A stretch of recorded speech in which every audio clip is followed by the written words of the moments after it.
Au revoir.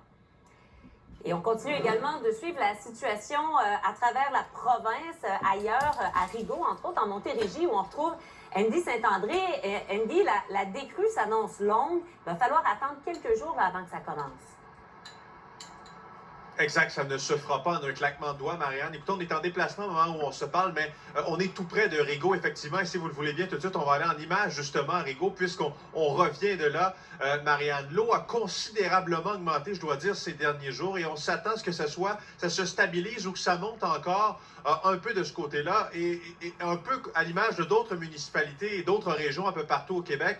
On a été assez surpris. Ça s'est fait de façon soudaine. Nous étions sur le terrain il y a quelques jours à peine, Marianne, et nous avons remarqué, le caméraman et moi, parce que je suis avec le même caméraman aujourd'hui, que l'eau a quand même augmenté beaucoup. En fait, il y a 6 km, me dit-on, de routes qui sont actuellement submergées, et on a revu le bilan à la hausse là, pour ce qui est des résidences isolées. On parle maintenant de plus de 400 maisons qui sont isolées au moment où on se parle, où les routes sont carrément impraticables, où parfois les gens vont prendre des canots, des kayaks pour se déplacer. C'est leur quotidien. Il faut dire qu'à Rigaud, quand même, on est habitué depuis quelques années déjà à ce temps-ci de l'année. Le paysage se transforme, il est modifié temporairement. Et donc, les gens savent un peu à quoi s'attendre, mais c'est toujours la surprise de savoir ça va être à quelle hauteur. Vous parlez de cette décrue d'entrée de jeu, Marianne. Je vais vous laisser tout de suite entendre à ce sujet. M. Brazeau donne beaucoup d'entrevues ces derniers jours. Il est directeur du service de sécurité incendie là-bas à Rigaud.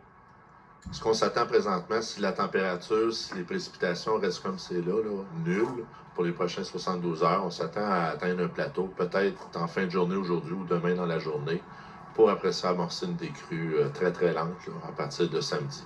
Mais encore une fois, tout dépend des précipitations à venir sur le bassin versant. Il n'y en a pas d'annoncé présentement, mais météo étant ce qu'elle est, ça peut changer dans 48 heures. Et Andy, il faut dire qu'il y a un débat qui fait rage concernant la possibilité de faire des travaux majeurs évidemment, pour rehausser de nombreuses routes. Vous avez tout à fait raison. Et je reviens à ce que je disais, Marianne. Si Rigaud est habitué à ce que le paysage change temporairement pendant une période de l'année, je parle bien sûr du printemps, ça commence, disons, à ne pas faire l'affaire de bien des citoyens de toujours être isolés. Et on peut les comprendre d'une certaine façon.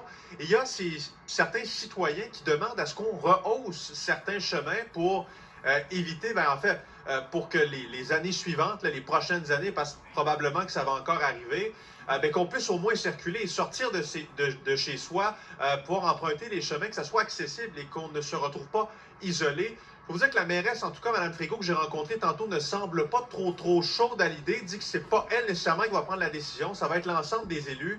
Il y a des questions à se poser. Écoutez un extrait de l'entrevue qu'elle m'a accordée.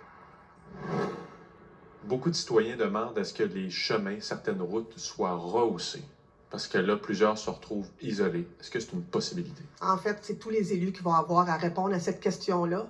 On a fait les études de faisabilité, donc si on parle seulement du chemin du bas de la rivière, là, on a 3 études qui ont été présentées en septembre 2021 aux citoyens, avec les coûts respectifs à chacune de ces études-là.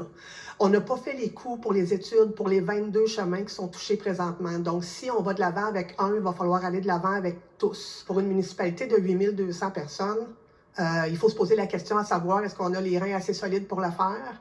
Maintenant, il y a toujours possibilité aussi de faire appel à nos 2 paliers de gouvernement, à savoir s'il y aurait des aides financières accordées. Alors, disons qu'il y a des demandes à gauche et à droite. Il faut se poser de sérieuses questions, dit la mairesse, dit ne pas avoir la réponse.